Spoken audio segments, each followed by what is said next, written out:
என்ன பண்ணுறான் sir? Jackie Chan, Bruce Lee, Jet Li எவனாலையும் பண்ண முடியல சார் 70 வயசுக்கு மேலே. அர்னால்டுக்கு இன்னும் 70 வயசு கூட ஆகலாம் சார் எனக்கு தெரிஞ்சு. 68, 69 தான் சார் இன்னும். அந்த ஆள் நடக்கிற முடியல சார். காரை விட்டு இறங்கி போகிறார் சார். ஒரு வீடியோ பார்த்தேன் சார். எப்பேற்பட்ட உடம்பு வச்சுருந்த மனுஷன் அவங்க உடம்புல ஆப்ரேஷன் பண்ணியிருக்காங்களா, இல்லை அவர் உடம்பெல்லாம் அறுவை சிகிச்சை எதாவது பண்ணியிருக்காங்களா, இல்லை லிவர் டிரான்சாக்ஷன் பண்ணியிருக்காங்களா, இல்லை எதாவது பண்ணியிருக்காங்களா? ஒன்றும் கிடையாது. ரஜினிகாந்த் எடுத்துங்க 1008 கத்தி போட்டிருக்காங்க ஒரு உடம்புல. அந்த மனுஷன் இப்போ எப்படி இருக்காரு? எப்படி அந்த மனுஷன் வந்து இந்த வயசுல வந்து இன்னும் கிங் மேக்கராக உட்காந்துருக்கான் சினிமா இண்டஸ்ட்ரிக்குள்ளே? எவனாலே பண்ண முடியாத ஒரு விஷயத்த பண்ணிட்டு இருக்கானே, உட்காந்துட்டு இருக்கானேன்றது அதை பற்றி யோசிக்கிறது திறமை கிடையாது. இவங்களுக்கு எல்லாருக்குமே அஜெண்டா என்னென்னா, எப்படியாச்சும் வந்து ரஜினியோட அந்த இமேஜை டேமேஜ் பண்ணணும். ஏன்னா அந்த காப்பாற்றி வச்சிருக்காங்களா இத்தனை வயசு வரைக்கும், இத்தனை வருஷமாக காப்பாற்றி வச்சிருக்காங்களா, இன்னும் அசைக்க முடியாத சக்தியாக உட்காந்துருக்காரு. அதனால் வந்து என்ன பண்ணோம், அந்த பேரை டேமேஜ் பண்ணணும். அந்த பேரை டேமேஜ் பண்ணுறது என்னென்ன வழியோ, நாங்கள் ஜெயிலர் 2 வந்தால் விட மாட்டோம், ஜெயிலர் 2 ஐயா டீசர் நல்லா இல்லை, ரஜினியை காட்டல, அது யாரோ ஒருத்தரை காட்டுறாங்க, ப்ரொமோ விடும்போது ரஜினியை கட்டி டூப் பண்ணானுங்க. உங்களுக்கு தெரியும் நினைக்கிறேன். காரி காரி துப்பலாம் சன் டிவிக்காரன். பாடுறா ரஜினி தானே நாங்கள் எடுத்து காரி காரி துப்புனான் ஓடும் சார். சார் கூலி 4,000 நாள் 5,000 கூட அவ்வளோ டிக்கெட் பிரச்சனை சார். உட்காந்துக்கிட்டு படம் ரிலீஸ் ஆகிட்டு படம் சுமாரான படம் தெரிஞ்சு கூட டிக்கெட் பிரச்சனை அப்பவும் கேட்டுகிட்டே தாங்க என்கிட்ட அப்பவும் கேட்குறேன். ஆனால் எனக்கு 10 டிக்கெட் வாங்கி கொடுத்தேன், 15 டிக்கெட் வாங்கி கொடுத்தேன். படமே முடிஞ்சு போச்சு, இன்னும் நடா உங்களுக்கு டிக்கெட்டுன்னு இல்லை, நாங்கள் இன்னொரு அடி பார்க்கணுன்றானுங்க. அது மாதிரி நடக்குது இல்லை. இந்த படத்துக்கு எனக்கு யாரும் டிக்கெட் ஃபோன் பண்ணி கேட்கவே இல்லை சார். ஒரு 2-3 பேர் கேட்டாங்க, அவங்கள எடுத்து கொடுத்துட்டேன் டிக்கெட்டு வாங்கன்ட்டு. அவ்வளோதான். வேறு என்ன நடந்தது இல்லை. ஒரு பெருசாக ஒரு பெரிய இதுவே நடக்கலையே.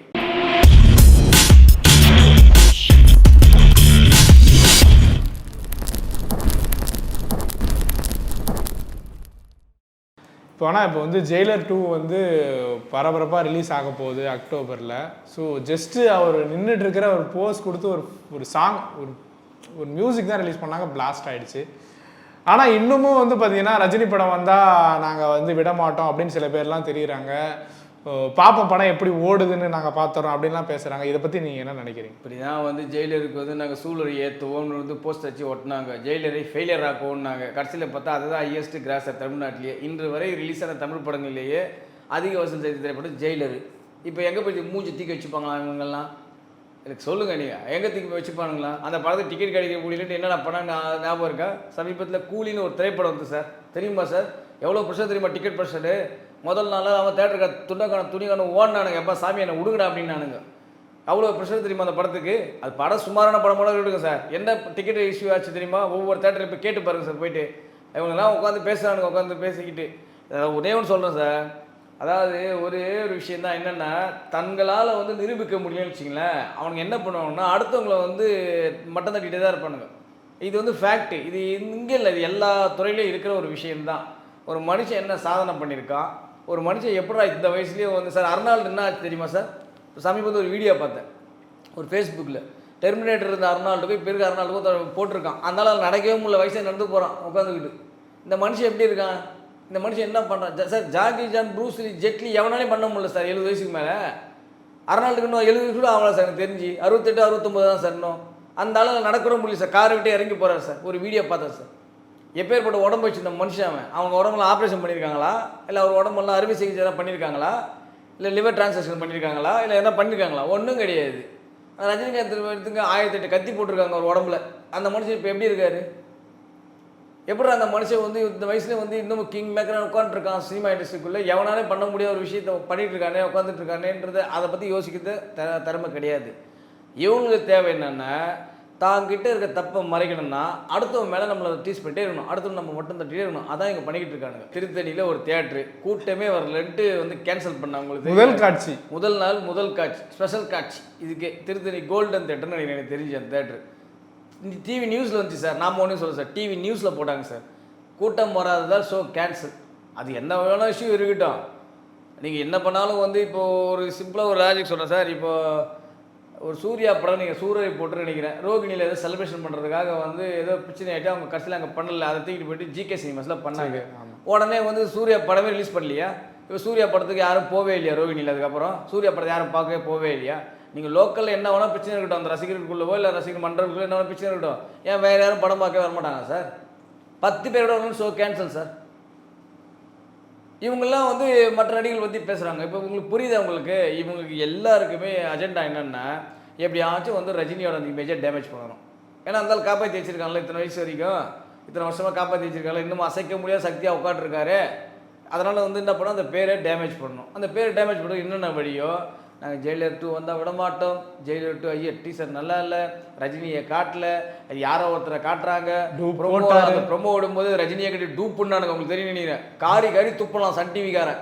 பாடுறா ரஜினி தானே நாங்கள் எடுத்து காரி துப்புனான். இதுக்கு மேலே என்ன சார் பண்ண முடியும்? அந்த வின்னர் படத்தில் ஒரு டைலாக்ஸ் ரியாஸ்கிற வடிவேலை பார்த்து உங்களை அடிச்சும் பார்த்தாச்சு அவுத்தும் பார்த்தாச்சு, இன்னமும் நீங்கள் திருந்தலாம், நீங்கள் என்ன தானே பண்ண முடியும்? நான் உங்களை உட்கார வச்சுட்டு வடிவேலை பார்த்து ஒரு கேள்வி கேட்பாரு, நீங்கள் கவனிச்சிருப்பீங்களா? அந்த மாதிரி தான் இவங்க பேசுகிற எல்லாரும் அடிச்சும் பார்த்தாச்சு அவுத்தும் பார்த்தாச்சு கலாச்சும் பார்த்தாச்சு எவிடன்ஸை போட்டும் பார்த்தாச்சு. இதுக்கு மேலே இவங்க திருந்தலாம் நம்ம என்ன பண்ண முடியும்? நீங்கள் சொல்லுங்கள்.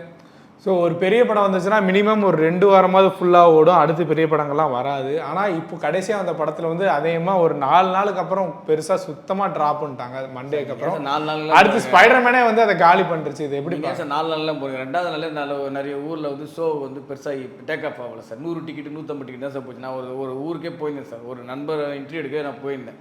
அவர் தேட்டரோட கெப்பாசிட்டி 430. படம் ரிலீஸ் ஆகின மறுநாள் காலை ஷோ 130, மதிய show 120, evening show 180, night show 200. இவ்வளோ தான் போச்சு. 430 கெப்பாசிட்டி உள்ள தேட்டரில். இதெல்லாம் நம்ம சொல்ல முடியுமா? ஒரு சொன்னால் வந்து வன் பண்ணுறாங்க. நம்மக்கிட்ட எவிடன்ஸ் இருக்குடா, ரெக்கார்டு இருக்குது. அவரோட வேணா கால் பண்ணி கூட அந்த டீட்டெயில்ஸ் கூட வாங்கி தரேன். இதெல்லாம் சொன்னால் இவங்க ஒத்துப்பாங்களா? ஒத்துக்க மாட்டாங்க. இதுக்கு மேலே நம்ம என்ன பேச முடியும் உட்காந்துக்கிட்டு? நீங்கள் 4 நாள் வரைக்கும் போகிறீங்க. பிஎன்சியில் 2வது நாளே பெரியசாக ஒன்றும் கிடையாது படம். நீங்கள் சொல்கிற படம் என்ன படம்ன்றது தெரியும். என்ன சொல்ல முடியும்? இதுக்கு பதில் என்ன சொல்ல முடியும்? நீங்கள் சொல்லுங்கள். நம்மகிட்ட ரெக்கார்டே இருக்குது சார். சரி, இதை கேட்டால் நான் ஆல்ரெடி லீக் ஆன படம், இதுவே பெரிய விஷயம் அப்படி இப்படின்றாங்க. எனக்கு பவன் கல்யாண் படம் ஒன்று லீக் ஆச்சு, ஞாபகம் இருக்கா உங்களுக்கு? அந்த தமிழில் கூட வந்தா ராஜா வாத்தா வருவேன்னு ஒரு படம். அங்கே வந்து அத்திரிக்கிடி தாரிடின்னு ஒரு திரைப்படம். படம் ரிலீஸ் ஆகுது முன்னாடி எல்லாம் ஊர் உலகமே பார்த்து முடிச்சிச்சு அந்த படம். உங்களுக்கு தெரியுமா? பவன் கல்யாணோட படம், திருவிக்ரம் டைரக்ஷனில் அத்திரிக்கிடி தாரிடின்னு ஒரு திரைப்படம். அந்த படம் வந்து படம் ரிலீஸ் ஆகுது முன்னாடி வெளியில் நெட்டில் லீக் ஆகிடுச்சு. அது எல்லாரும் பார்த்து முடிச்சிட்டாங்க. பார்த்து முடிச்சதுக்கப்புறம் தேட்டர் ரிலீஸ் ஆச்சு. அந்த படம் தேட்டர் ரிலீஸ் ஆகிட்டு படம் வெற்றிகரமாக 100 டேஸ் மேலே ஓடிச்சு. பெரிய லெவலில் கலெக்ஷனு. அது எப்படி ஓடிச்சு? ரீமேக்கும் பண்ணி சிம்பு நடித்தார். எப்படி ஓடிச்சு? அதுக்கப்புறம் அந்த படத்தை ரீமேக்கும் பண்ணி சிம்பு நடித்தார். வந்தா ராஜாவாத்தா வருவேன்ட்டு. அந்த படம் தெலுங்கில் எப்படி ஓடிச்சு? எல்லாரும் பார்த்தாங்கல்ல அந்த படத்தை. அந்த படத்தை எல்லாரும் பார்த்ததுக்கப்புறம் தான் தேட்டர்லேயே வந்துச்சு அந்த படம். அந்த படம் ஓடலையா சார்? படம் நல்லா இருந்தால் நீங்கள் எங்கே ரிலீஸ் பண்ணி எங்கே லீக் அவுட் பண்ணாலும் படம் ஓடுங்க சார். சரிங்களா? அதுக்கு வந்து படம் முக்கியமாக நல்லா இருக்கும். நல்லா இருந்தால் தான் ஓடும். அது யார் நடித்தாலும் சரி. இதில் ஃபேமிலி உள்ள வரால் தான் இந்த படம் வந்து ஃபெயிலியர் ஆகிடுச்சு. பெருசாக ஒன்றும் கிடையாது சார். நிறைய தேட்டர்லாம் யாரும் கண்டிக்கவே இல்லை சார். எல்லா தேட்டர்லேயும் குழந்தை குட்டிலாம் கூட்டு தான் சார் வந்தாங்க. ஏன்னா ஒவ்வொரு தேட்டர்லேயும் உட்காந்து இதுவாக பண்ணிகிட்டு இருந்தாங்க. நிறைய தேட்டரில் நடந்தது. நம்ம இல்லைலாம் மறுக்க முடியாது. ஆனால் ரெகுலராக வந்து நாங்கள் ஒரே நாளில் 150 கோடியெல்லாம் போடுற டிப்பாக இது வந்து எதுவுமே போடலை. ப்ரொடக்ஷன் சைடில் சினிமா துறையில் இருந்தார். அதனால் வந்து நான் நம்பர் 1 காட்டுறதுக்காக போஸ்டர் அடித்து வெளியிட்டு இருந்தாங்க. இப்போ அவர் சினிமா துறையில் இல்லை. கடைசி படம் எப்படி நீ அடித்தா என்ன, அடிக்கலாம் எனக்கு என்ன? நான் நினச்ச இடத்த நாங்கள் அடைஞ்சிட்டோம். இதுக்கப்புறம் எங்களுக்கு தேவையில்லை. அது நீங்கள் சொல்கிறாங்களே, உங்களுக்கு பேசுகிறாங்களே, ஏன் இந்த படத்தை எவனோ கலெக்ஷன் டீட்டெயில் சொல்லுங்கள். இந்த படம் ஃப்ளாப் தானே, ஏன் யாரும் வாய் தந்தவங்களும் பேசவே இல்லை? பேசணுமா வேணாமா சார்? ஆகா ஓகோ 500 கோடிக்கு பிஸ்னஸ் நடக்கு, 7000 கோடிக்கு பிஸ்னஸ் ஆகும். இந்த படம் வெளியாகிறதுக்கு முன்னாடியே தங்க மொழியை தூக்கிட்டு வந்துடுவாங்கலாம் பேசினானுங்கல்ல. ஏன் இந்த படத்துக்கு அவனும் பேசவே இல்லை? பேசணுமா வேணாமா? சொல்லணுமா வேணாமா? ஒரு உண்மையான ஜேர்னலிஸ்ட் தான் எல்லாத்தையும் சொல்லணும். நீ பாசிட்டிவ் சொல்லணும், நெகட்டிவ் சொல்லணும். அவங்க தான் உண்மையான ஜேர்னலிஸ்ட்டு. ஏன் இந்த படத்தை பற்றி யாரும் சொல்லவே இல்லை? பொலிட்டிக்கல் சைட்லேருந்து அவ்வளோ டிக்கெட் வாங்கி அவ்வளோ இது பண்ணியும் வந்து இந்த படம் வந்து போகலை சார். அது வந்து அவங்களுடைய கட்சி விவகாரம். அது நமக்கு தேவையில்லை. அது இந்த படம் வந்து நல்லா இருந்ததுன்னா அது ஏ சர்டிஃபிகேட்டாக தானே, யூபிஏ தானே, யூ சர்டிஃபிகேட்டாக தானே. கூலி கொடுத்தா ஏ சர்டிஃபிகேட்டு. முதல் 4 நாள் இன்னும் அடிச்சது தெரியுமா உங்களுக்கு? என்ன கலெக்ஷன் தெரியுமா? அது 4 நாளில் 404 கோடி. சன் டிவி சன்னீர் ஒன்று அஃபிஷியலாக போஸ்டரே விட்டாங்க. உங்களுக்கு தெரியும்னு நினைக்கிறேன். அது ஒட்டுமொத்தமாக ஒரு 600 கோடி கலெக்ட் பண்ணியிருக்கோம். விட்டாங்கல்ல. அதே ஏ சர்டிஃபிகேட் படம் தானே. ஏ சர்டிஃபிகேட் படம் எவ்வளோ படம் வெற்றி அடைஞ்சிருக்கு தெரியுமா? சும்மா எதனா ஒன்று கணக்கு சொல்லி தூக்கிட்டு வர வேண்டியது உட்காந்துக்கிட்டு. அதெல்லாம் ஒன்றுமே கிடையாது சார். படம் நல்லா தான் தானாக ஓடும் சார். சார் கூலி 4 நாள் 5 நாள் கூட அவ்வளோ டிக்கெட் ப்ரெஷர் சார். உட்காந்துக்கிட்டு படம் ரிலீஸ் ஆகிட்டு படம் சுமாரான படம் தெரிஞ்சு கூட டிக்கெட் ப்ரெஷர். அப்பவும் கேட்டுகிட்டே தாங்க என்கிட்ட அப்பவும் கேட்குறேன். ஆனால் எனக்கு 10 டிக்கெட் வாங்கி கொடுத்தேன், 15 வாங்கி கொடுத்தேன். படமே முடிஞ்சு போச்சு, இன்னும் என்னடா உங்களுக்கு டிக்கெட்டுன்னு. இல்லை நாங்கள் இன்னொரு வாட்டி பார்க்கணுன்றானுங்க. அது மாதிரி நடக்குது இல்லை. இந்த படத்துக்கு எனக்கு யாரும் டிக்கெட் ஃபோன் பண்ணி கேட்கவே இல்லை சார். ஒரு 2-3 பேர் கேட்டாங்க, அவங்கள எடுத்து கொடுத்துட்டேன் டிக்கெட்டு வாங்கன்ட்டு. அவ்வளோதான். வேறு என்ன நடந்தது இல்லை. ஒரு பெருசாக ஒரு பெரிய இதுவே நடக்கலையே. ஓகே. இப்போ ஜெயிலர் 2 யார் நடிக்கிறான்னு ஏதாவது ஐடியா இருக்காண்ணா? இதுலேயும் நிறைய கேமியோ இருக்குன்னுலாம் சொன்னாங்க. இல்லை அந்த படத்தில் வந்து கொஞ்சம் டீசரில் காமிச்சது வரைக்கும் தான் இருக்குது. ஆனால் இதில் வந்து ஐ திங்க் சிவராஜ்குமார்லாம் கொஞ்சம் இன்க்ளூட் பண்ணியிருக்காங்கன்றது நியூஸ் கேள்விப்பட்டேன். ஸோ அதனால சிவராஜ்குமார் கேரக்டர் இன்னும் கொஞ்சம் பெருசாக வரும்னு நினைக்கலாம். ஏன்னா உங்களுக்கு அந்த டீசர்லேயே தெரியும், அவங்களுக்கு அந்த கண்ணாடி இப்படி காட்டும்போது அவங்க வந்து அந்த வேனை வந்து பிளாஸ்ட் பண்ணுவாங்க, உங்களுக்கு தெரியல. அந்த காட்சி வந்து ஜெயிலரில் 1 வரும். ஏன்னா அவர் பண்ணும்போது வந்து சிவராஜ்குமாரோட ஆட்கள் தான் வந்து அங்கே கன் ஷூட் பண்ணுவாங்க, உங்களுக்கு தெரியும். கடைசியில் அவங்க சன்னை ஷூட் அவங்க தான் எல்லாமே. ஸோ அப்போ அவர் காட்டும்போது கண்டிப்பாக நிச்சயமாக இந்த படத்தில் அந்த சிவராஜ்குமாரோட கேரக்டர் வந்து இருக்குன்றது மட்டும் தெளிவாக தெரியுது. நிச்சயமாக வந்து என்னென்னா ஜெயிலரை விட இந்த ஜெயிலர் 2 பெரிய லெவலில் வசூல் பண்ணுறது மட்டும் எனக்கு இது மட்டும் சந்தேகமும் இல்லை. கிருத்திக் ரோஷன் இருக்காருலாம் ஒரு ஆமாம், அவரே தான் அஃபிஷியலாக டிக்ளேர் பண்ணிட்டாரு. அவரே நான் நடிக்கிறேன்னு சொல்லிட்டாரு. அவரே தான் சொல்லிட்டாருல்ல உங்களுக்கு. அவர் வந்து ஆல்ரெடி வந்து ஃபஸ்ட்டு வந்து ஷாருக் கான் நடிக்கிறாரு, சல்மான் கான் நடிக்கிறாருன்னாங்க. அப்புறம் வந்து கடைசியாக வந்து ரித்திக் ரோஷன் நான் பண்ணுறேன் சார் அப்படின்னு சொல்லி அவர் ஒரு இன்டர்வியூவில் மேடையில் சொல்லியிருக்காரு. நான் வந்து ஃபஸ்ட் டைம் வந்து தமிழ் சினிமா நடிக்கிறேன், அது சூப்பர் ஸ்டார் ரஜினிகாந்த் சார் நடிக்கிறது பெருமையாக இருக்குன்றது அவரே மேடையில் சொல்லிட்டாரு, ஒரு இன்டர்வியூவில் சொல்லியிருக்காரு. ஸோ படம் நல்லா இருக்கோ இல்லையோ, ரஜினிக்காக நான் வந்து நிற்கிறேன்னு பாலிவுட்டில் இருக்கிற எல்லா லெஜண்ட்ஸுமே வந்து சார் ரஜினியை பற்றி இங்கே தெரியாது சார், எவனுங்களுக்குமே தெரியாமல் உட்காந்து சும்மா வந்து இது சொல்லுவாங்கள்ல சார், இந்த வடிவ பத்தில் டே சண்டைக்கு வாடான்னு சின்ன பையன் கூப்பிடுவாங்க தெரியுமா, உங்களுக்கு அந்த மாதிரி கதை தான் சார் இவனுக்கு கதை, சரிங்களா? அவருடைய சரித்திரம் என்ன, அவருடைய சாதனை என்னன்றதெல்லாம் இவங்க அவனுக்குமே எதுவுமே தெரியாது, என்ன இதுன்னு தெரியாது.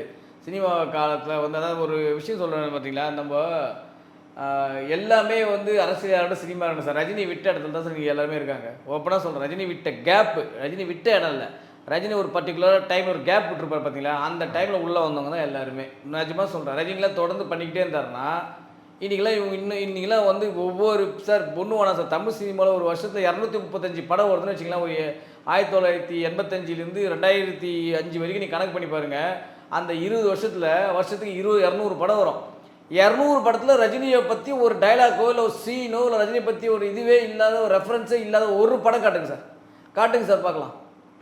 ஒரு படம் இல்லாமல் இருக்காது. ஆனால் அவ்வளோ இது பண்ணியிருக்காங்க உட்காந்துக்கிட்டு. இவனுக்கு என்ன சார் தெரியும் இவங்களுக்கு ரஜினியோட இது பெருமையும் அருமையும்? உட்காந்துக்கிட்டு ஏதாச்சும் தெரியுமா இவங்களுக்கு? எதுவுமே தெரியாது.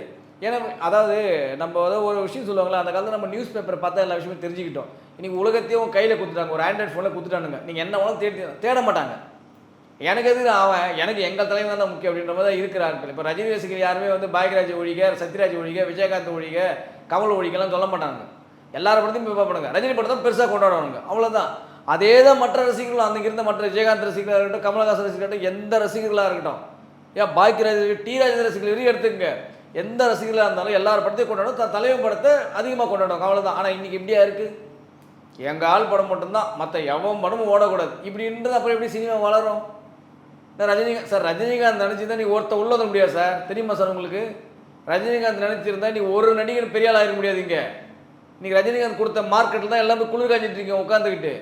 ஏதாவது சொல்லுவாங்களே, வெள்ளக்காரன் கண்டுபிடிச்ச ஊட்டி கொடைக்கானல் தான் நீ சம்மருக்கு போகிறீங்கன்னு போயிட்டா, நீங்களும் புதுசாக கண்டுபிடிச்ச மாதிரி ஊட்டி கொடைக்கானல் போகிறதா அர்த்தம் கிடையாது. அவன் கண்டுபிடிச்சான் அவனுடைய இதுக்காக. இன்றைக்கி எல்லாம் எங்கே ஓடுறீங்க? அந்த மாதிரி இன்றைக்கி சினிமா மார்க்கெட்டை உலகம் ஃபுல்லாக கொண்டு போனோம் ரஜினிகாந்த். அவர் உலகம் ஃபுல்லாக கொண்டு போனாலும் நீங்கள் எல்லாம் உங்கள் படத்தை ரிலீஸ் பண்ணி நீங்கள் குளிர் காய்ச்சிட்டு உட்காந்து. எனக்கு பார்த்தியா அங்கே மார்க்கெட் இருக்குது, இங்கே மார்க்கெட் இருக்குது, போய் அட்லாண்டிக்காவில் தேட்டர் கட்டி ரிலீஸ் பண்ணி படத்துக்கு ரிலீஸ் பண்ணி காட்டுங்க. அண்டார்டிகாவில் போய் ரிலீஸ் பண்ணி காட்டுங்க. இங்கேருந்து ட்ராவல் பண்ணி அண்டார்டிகா வரைக்கும் போயிட்டு இந்த படத்தை செலிப்ரேட் பண்ணான்னு சொல்லுங்கள். அப்போ ஒரு புது விதமான முயற்சி. அந்த உலகம் ஃபுல்லாக மார்க்கெட்டை பரப்பி விட்டான், தமிழ் சினிமா மார்க்கெட்டை. America, Canada, Russia, Singapore, Malaysia, Thailand, Indonesia, Germany, England, பிரான்ஸ்னு அந்தாலும் வந்து எல்லா இடத்துலையும் மார்க்கெட்டை பரப்பி விட்டுட்டான் தமிழ் சினிமாவோட மார்க்கெட்டை. சினிமா பெருசாகினது அந்தாலும். நீங்கள் இன்றைக்கி படத்தை ரிலீஸ் பண்ணி எங்களுக்கு ஓவர்சீஸில் மார்க்கெட் இருக்குது, எங்களுக்கு இது இருக்குது. ஏன் உங்கள் படம் வந்து எந்த படமும் ரிலீஸ் ஆகாமல் தமிழ் சினிமா முதல்ல நீங்கள் தான் தூக்கி ஃபாரின் ரிலீஸ் பண்ணி ஒரு படத்தை காட்டுங்க. ஏதாச்சும் ரஜினிகாந்த் படத்தை தவிர அதுக்கு முன்னாடி ஏதாச்சும் ஒரு நடிகர் படத்தை காட்டுங்க. காட்ட சொல்லுங்கள் சார். இருக்கா சார் யாருனாச்சும்? எம்ஜிஆர், சிவாஜி படங்களே ஃபாரின் ரிலீஸ் ஆனது கிடையாது சார். ஏன் தமிழ்நாட்டை விட்டு தாண்டியே போய் ரிலீஸ் ஆனது கிடையாது, தெரியுமா உங்களுக்கு? எங்கேயோ ஒரு தேட்டர் ரிலீஸ் ஆகும் கர்நாடகாவில், ஆந்திராவில் ஒரே தேட்டர் ரிலீஸ் ஆகும், அவ்வளோதான் அதிகபட்சம் தமிழ் சினிமாவோட மார்க்கெட்டு. இன்றைக்கி கடைக்கோடி காஷ்மீர் வரைக்கும் கொண்டு போனது யார் சார்? இருக்கிற ஒட்டுமொத்த உலக நாடுகள் ஃபுல்லாக தமிழ் சினிமா கொண்டு போனது யார் சார்? தனுஷ் வந்து ஓம் படம் வந்து ரஜினி சார் படத்தோட வருதுன்றாங்க. இல்லை சார், அந்த படம் வந்து ஓம் படம்லாம் வரல. அது வந்து தீபாவளிக்கு போகுது அந்த திரைப்படம். அது வந்து வரல. அது ஃபஸ்ட்டு சொல்லியிருந்தாங்க, இப்போ வந்து கன்ஃபார்ம் ஆச்சு, வரும் அஃபிஷியல் அப்டேட் வரும் பாருங்கள். அந்த படம் வந்து ரஜினி கூடலாம் மோதலை, அது வந்து தீபாவளிக்கு தான் போகுது. ஓகேண்ணா, ரொம்ப நன்றிண்ணா. Thank you very much.